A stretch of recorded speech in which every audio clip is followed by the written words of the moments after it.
क्या आपने कभी सोचा है, जिस भगवान ने अर्जुन को गीता का ज्ञान दिया, जिसकी रणनीति ने महाभारत का परिणाम बदल दिया, आखिर उस भगवान कृष्ण की मृत्यु कैसे हुई? क्या सच में एक साधारण शिकारी के तीर से दुनिया के सबसे महान अवतार का अंत हो गया? आज की इस डॉक्यूमेंट्री में हम जानेंगे भगवान कृष्ण के जीवन का वो अंतिम अध्याय जिसे सुनकर शायद आप हैरान रह जाएंगे। लेकिन इस कहानी की शुरुआत होती है एक रहस्यमयी श्राप से। महाभारत युद्ध खत्म हो चुका था, कौरवों का अंत हो गया था और पांडवों को उनका राज्य मिल चुका था। लेकिन युद्ध की आग अभी पूरी तरह बुझी नहीं थी।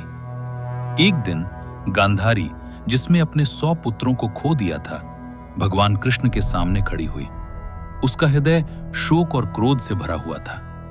गांधारी ने कहा, हे कृष्ण, तुम चाहते तो ये युद्ध रोक सकते थे, लेकिन तुमने ऐसा नहीं किया। जिस तरह मेरा वंश नष्ट हुआ है, वैसे ही एक दिन तुम्हारा यदुवंश भी नष्ट हो जाएगा। और यही था वो श्राप जिसने आगे चलकर इतिहास की सबसे रहस्यमयी घटनाओं को जन्म दिया। समय बीतता गया। सालों बाद कृष्ण का यदुवंश अत्यंत शक्तिशाली और समृद्ध हो चुका था, लेकिन शक्ति के साथ अहंकार भी बढ़ने लगा। एक दिन यदुवंश के कुछ युवराजों ने मजाक में एक ऋषि के साथ छल किया। उन्होंने एक राजकुमार को स्त्री के रूप में सजाकर ऋषियों से पूछा, बताइए, इसके गर्भ से पुत्र पैदा होगा या पुत्री? ऋषियों ने तुरंत समझ लिया कि उनका मजाक उड़ाया जा रहा है। क्रोधित होकर उन्होंने श्राप दिया, इसके गर्भ से एक लोहे का मूसल पैदा होगा जो पूरे यदुवंश के विनाश का कारण बनेगा। और वही हुआ। उस राजकुमार के पेट से सच में एक लोहे का मूसल पैदा हुआ। डर के मारे यदुवंशियों ने उस मूसल को पीसकर समुद्र में फेंक दिया। लेकिन भाग्य को कौन बदल सकता है? समुद्र की लहरों ने उसी लोहे के चूर्ण को किनारे पर बहा दिया। वो चूर्ण घास बनकर उगाया और एक दिन उसी घास से बने हथियारों से यदुवंशियों ने आपस में ही भयंकर युद्ध शुरू कर दिया।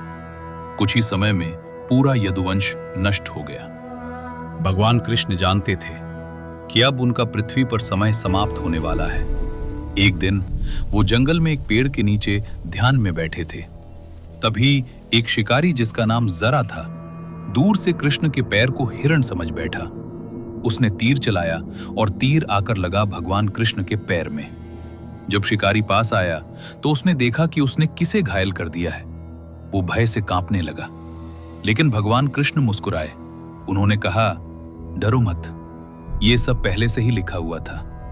कहते हैं यही वो क्षण था जब भगवान कृष्ण ने पृथ्वी को छोड़ दिया और उसी के साथ द्वापर युग का अंत हुआ और कलयुग की शुरुआत। लेकिन आज भी एक सवाल रह जाता है, क्या ये सिर्फ एक घटना थी या फिर ये सब पहले से तय एक दिव्य योजना का हिस्सा था? आप क्या सोचते हैं? अपनी राय हमें कमेंट में जरूर बताइए।